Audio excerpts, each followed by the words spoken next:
And you just listened to a young girl who was saying that the Nigerian community here is totally very angry. It covers all those aspects affecting the various regions of our people. Beth was the Ijaw country of the Niger Delta of the Federal Republic of Nigeria. He went to several schools. His major academic genesis was at the government college, Ujeli. And go gather, destroy their food. With the camp and that other camp, some more camp, you don't compensate everybody. In its key generation sometimes.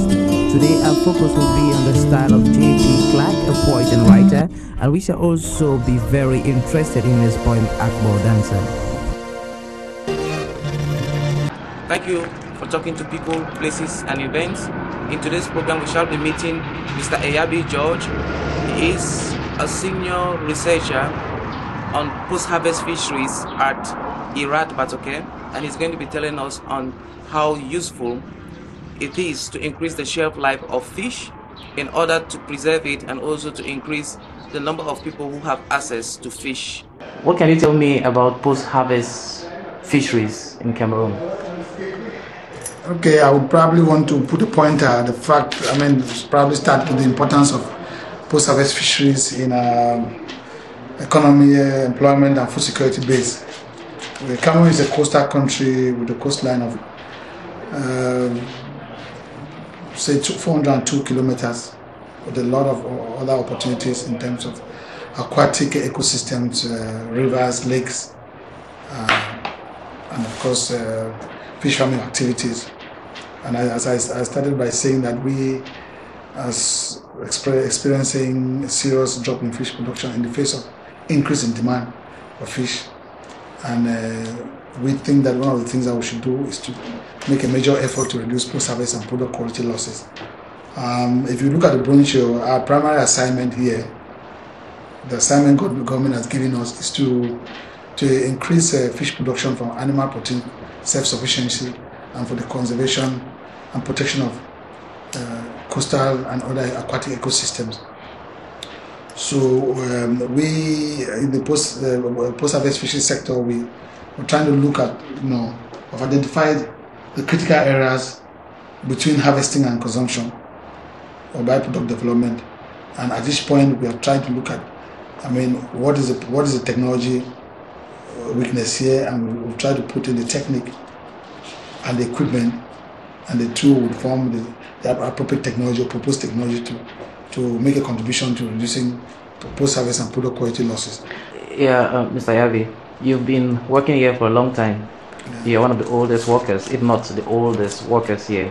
What is your line of duty, and what have you done so far or contributed to this institution in terms of post-harvest fisheries? Okay, as I said, we started by trying to identify the areas in which we could make major contributions, and in this line, over the years, we have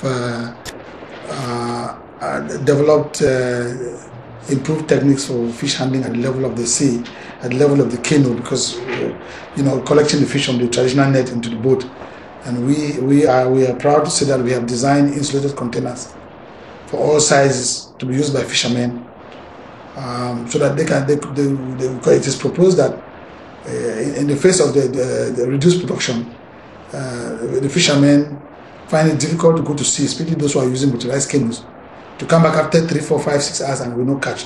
So we recommended in areas where ice is available that we've designed and constructed and demonstrated insulated containers for fishing, that it fits into a particular. The container is designed to fit into a boat for a particular capacity. We've built up to about 600 liters, and the containers are built in such a way that the melting rate of ice is less than 20%. So that means that the fishermen can spend about 5 days at sea. Yeah. So and then we have also designed containers that can be used for marketing of fish. Smaller containers, 50 liters, 100 liters, 150. That you can buy fish in Limbe and take the Bamenda to Yaoundé. So to sort of we try to maintain the cold chain. So we've also recommended display cabinets similar to the ones they use in the bakery, that you can put your fish in ice and sell and even transport around the place. and sell as a method of, extending the shelf life, because as you know, under our tropical conditions, marine foods, specifically we use the word fish, but fish probably would want to represent, when we use the word fish, probably we're talking in terms of shrimps and marine gastropods and other aquatic animals. So we know that specifically for fish, the shelf life is under tropical conditions is less than 24 hours. So one of the things we do is like the low temperature storage, like cryogenics. We normally recommend the use of ice. Where there's no ice, then we can recommend the use of freezing. But freezing is the last option because it has some problems with sensory quality and nutritional losses at the end of the day. But icing, if it's well managed, is almost harmless to the fish, and the product is fresh. So we, as I said, we have used this. We have these ice boxes we have built for fishing and the one for marketing of fish, and the display cabinets based on the similar principles. And also we also gone into processing and byproduct development. Principally, out of the 180,000 metric tons of fish that is produced in Cameroon, about at least 90%, that's the artisanal production. As we mentioned, the industrial production has moved from 10,000 tons to 5,000 tons, but the artisanal production, which is the major source of production, is about 95% of the production. About at least 90% of that is smoked. Well, in the coastal areas, in the northern parts of Cameroon, smoking and drying are equally important. In the coastal area where much of production is taking place, it's smoked. And then we've also made some major contributions, especially because smoked products are extremely important in making available fish, which is very important in our culinary habits. And with all the years of research, we have tried to work around one central point, the smoking time. The smoking time is the shorter the smoking time, the lower the carbon emission, the smaller the amount of firewood used for smoking, which links on the economy. The smaller the amount of pollution that affects the women who are smoking fish, and of course limited chances that trees are going to be cut for smoking. And then of course the less wood, the shorter the smoking time, the less wood that is used for smoking. In the traditional system, we use a minimum of 7 kilograms of firewood to smoke 1 kilogram of fish. And IRAD has developed, through my contribution, ovens that use between 1.5 and 2 kilograms of wood instead of 7 kilograms. And my target is to come down to 1-to-1. That's for 1 kilogram of fish, we use 1 kilogram of firewood instead of 7 kilograms. The advantage of this is that in most of the very important fishing camps in Cameroon, they use virtually 100% mangrove. And we know the importance of mangrove vegetation. And we know the problem when you have destroyed mangroves, the incidence of nipa palms.